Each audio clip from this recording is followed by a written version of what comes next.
Scrap Mechanic reached version 1.00, and after hours testing gears and sensors in this new build, I picked 10 essential tips to automate your base fast. No filler, no pressing buttons all the time. I am Matthew, and let's get straight to what works. If there is one thing that completely changes the pace of your progress in Scrap Mechanic 1.0, it is stopping to think of the base as a bunch of separate things and starting to treat everything as an integrated system. Before continuing the video, a quick tip for anyone thinking about buying Scrap Mechanic. Our partner is Instant Gaming, a store where you can find PC, PlayStation, Xbox, and Nintendo games at much lower prices than official stores. In fact, Scrap Mechanic has a great price over there right now. And best of all, Instant Gaming is not a marketplace, so you buy directly from the store with much more security. If you are going to grab this game, or any other, use my affiliate link in the description. You don't pay anything extra, and you directly support the channel. Thanks, and let's get back to the video. And this tip right here, connecting large chests straight to the Craftbot using vacuum pipes, is basically the turning point. Seriously, after you do this for the first time, it feels like the whole game gets lighter. In practice, what you're doing is eliminating that annoying back and forth of grabbing resources from the chest, taking them to the machine, crafting, and then storing them again. With the vacuum pipes, the Craftbot simply pulls everything it needs automatically and even sends the finished items back to storage. It is like you created a mini production line inside your base, without constant effort. The most interesting part is how this scales as you evolve. At first, it looks like just a convenience, but when your base grows and you start dealing with large amounts of materials, this becomes practically mandatory. You start to notice that the time previously spent organizing inventory now becomes time to explore, build, or even optimize your factory further. And that is where that more strategic side I really like comes in: positioning and organization. It is not just connecting everything randomly, it is thinking about how your chests, your machines, and your production flows talk to each other. When everything is well interconnected, your base literally works by itself while you focus on what really matters in the game. One of the most underestimated changes in Scrap Mechanic 1.0, but which in practice makes an absurd difference, is this new function of large chests automatically pulling loot bubbles. And look, after you get used to this, it is hard to go back to playing the old way. That mess of items scattered on the ground simply stops being a problem. The most obvious use, and one that already greatly improves your life, is positioning these chests in areas where you usually farm or dismantle things. Instead of running around picking up item by item, the chest itself does the work for you. It is a really good feeling to see everything being collected automatically while you only worry about keeping on producing or exploring. Now, where this really shines is when you take this idea to mobility. Putting a large chest attached to your vehicle completely transforms the way you collect resources on the map. You drive over the areas, break everything, and the loot simply disappears from the ground and goes straight into storage. It gets much more fluid, much faster, and above all, much less tiring. And the coolest part is that this connects directly to base automation. Because when you already have a system with a Craftbot and vacuum pipes, these automatically collected items already enter your production flow with zero effort. It is that kind of simple mechanic, but it fits perfectly into the game loop and makes everything smarter. One of the things that accelerates your base the most is stopping to refine resources by hand and setting up a true continuous refining line. The idea is simple. You fix resource collectors directly onto one or more refineries and let the Refinebot do the heavy lifting alone.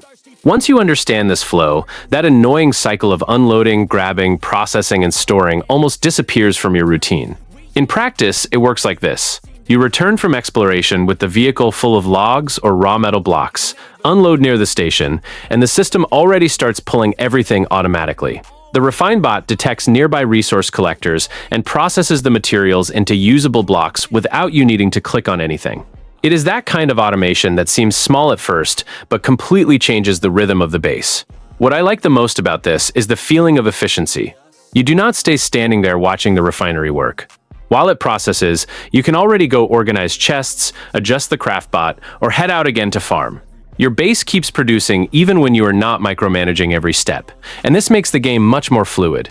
And when you combine this refining line with large chests and vacuum pipes, that is when things really come together smoothly. The resource arrives, is refined, stored, and enters production without manual effort. This one already enters that level of automation that many people think is just endgame. But you can start much earlier if you understand the basics. Using vacuum pumps to plant and harvest automatically. They actually work in both modes, dropping seeds in out mode and pulling ready crops in mode. So you can set up a complete farming cycle without direct intervention. Now, being very straight with you, setting up a system with pistons, rails, and sensors that does everything by itself is amazing, but it is not the fastest way to start. This type of setup requires time, fine-tuning, and a bit of patience with logic and synchronization. If you try to jump straight into this at the beginning, you might end up spending more time building than actually enjoying the resources. The smartest path, in my experience, is starting simple and evolving. Automate irrigation first, organize your plots well, and use the vacuum pump only to help with harvesting. It already gives a huge boost in time and greatly reduces manual labor. Then, when your base is more structured and you have resources to spare, you move on to the complete system with automatic planting. And when you finally close this loop, planting, growing, and harvesting all automated, the feeling is absurd. Your food production becomes constant, predictable, and practically free in terms of effort. It is that kind of automation that not only optimizes your base, but also changes the way you play, because you stop worrying about survival and start focusing entirely on expansion and creation.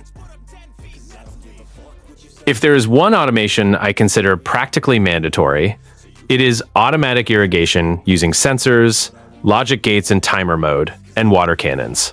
Because now it is not just a matter of convenience. Keeping the plantation always watered has become an essential part of your base's survival, especially with robot attacks getting more intense after planting. The setup itself is very straightforward, but extremely efficient. You use a sensor linked to a logic gate configured as a timer to activate the water cannons at regular intervals. This ensures your plants never stay dry, without you needing to keep coming back all the time to water manually. It is that kind of simple system that solves a constant problem in the game. What I like most here is the consistency this brings. Your farm stops depending on you remembering to take care of it and starts running on its own at the right time. And this impacts defense directly too, because a well-maintained plantation reduces risks and leaves you more prepared for attacks, instead of being caught unawares with everything disorganized.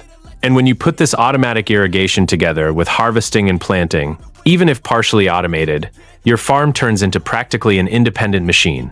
You plant once and the system sustains itself.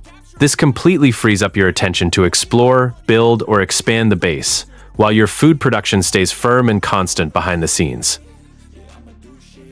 If there is one thing I wish I had understood earlier, it is the real value of the Schematicbot. At first it looks like just another station in the middle of your base, but in practice it completely changes the pace of your progress. Instead of being stuck with those basic parts for hours, you start accelerating access to much more interesting components, especially if you like automation. The secret here is simple, but many people ignore it. Everything you find around the world can turn into direct progress if it is scanned. Found a different object? Take it to the Schematicbot. Found a lost schematic? Same thing. This process basically turns exploration into immediate technological advancement, which makes the game much more dynamic and less stuck. And this directly impacts the Craftbot. As you unlock new recipes, the building range expands way too fast. Suddenly you go from improvised contraptions to more efficient, automated, and even better-looking systems. You can clearly feel when your base takes that quality leap, and it almost always comes after good use of the Schematicbot. So if the idea is to evolve fast and not get stuck in the basics, treat the Schematicbot as an early priority. Whenever you head out to explore, already think about what you can scan when you get back. This loop of exploring, scanning, and unlocking is what truly accelerates your base and puts you at the level where the game starts getting even more interesting. After the Drilling Thunder expansion dropped, mining manually started to feel like a waste of time. Setting up a vehicle with drills on the front is not just style, it is pure efficiency. You turn a slow task into something continuous and much more productive. The key point here is thinking of the vehicle as a complete system, not just a car with a drill. When you connect the drills to containers and already integrate storage and fuel, you practically eliminate the need to keep stopping all the time. You can go underground and simply clear ore nodes in sequence without leaving the cabin. This makes the resource flow much more constant. And that is when automation really starts to shine. With this type of setup, you not only collect faster, but you also reduce that annoying back and forth between the base and the mining area. In a short time, you start accumulating enough resources to sustain larger builds and more complex systems, which absurdly accelerates your base's evolution. For me, this type of vehicle becomes almost mandatory in the mid-game. After you test it and see how much it yields, it is hard to go back to the manual method. So it is worth investing some time polishing this design. Because in the end, that is what will sustain your whole progression and free the game up for the most fun part, which is creating and automating without resource limits.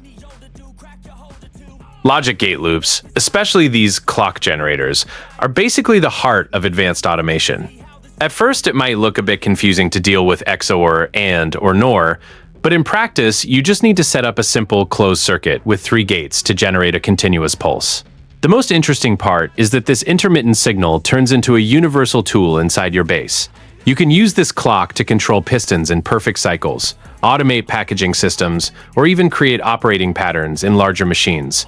And the best part, all of this running by itself, without needing constant intervention. The efficiency gain here is absurd, mainly because you stop depending on manual inputs or improvised solutions. Instead of pressing buttons or synchronizing things by eye, the system simply runs at the right time, all the time. This makes your creations more reliable and much easier to scale as your base grows. Once you get the hang of these loops, you start seeing possibilities in everything. Any repetitive system can be automated with a well-made clock. So it is really worth spending a little time testing logic gate combinations, because this kind of knowledge is what separates an ordinary base from a truly optimized base.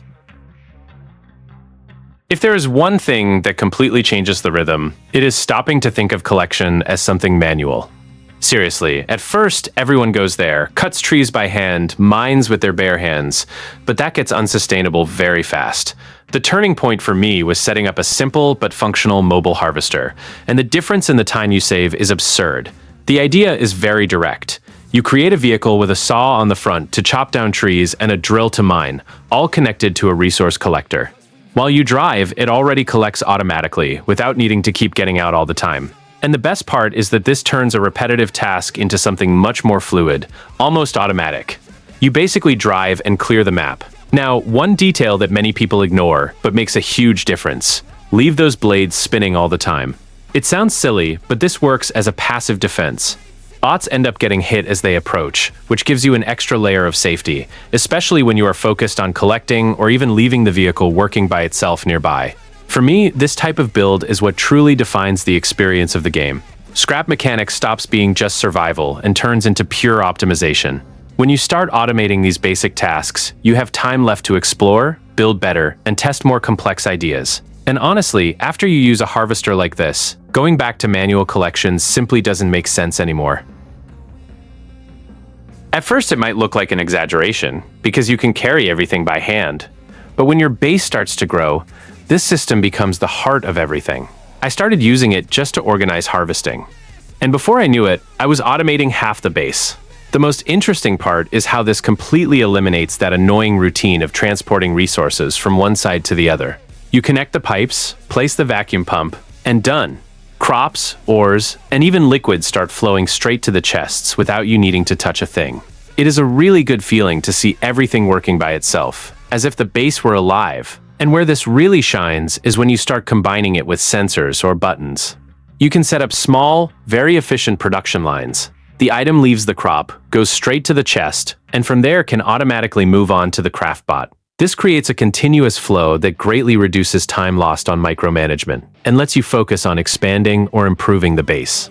This type of automation is the point where the game truly changes levels. It is no longer just surviving or building for the sake of building.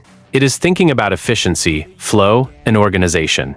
And once you set up a system like this running smoothly, it is hard to accept anything manual ever again. My past is filled with things I won't forget. I used them all to push me to my best. So treat the worst of times just like a test. If only I could go back in time, I'd tell myself that everything will end up alright.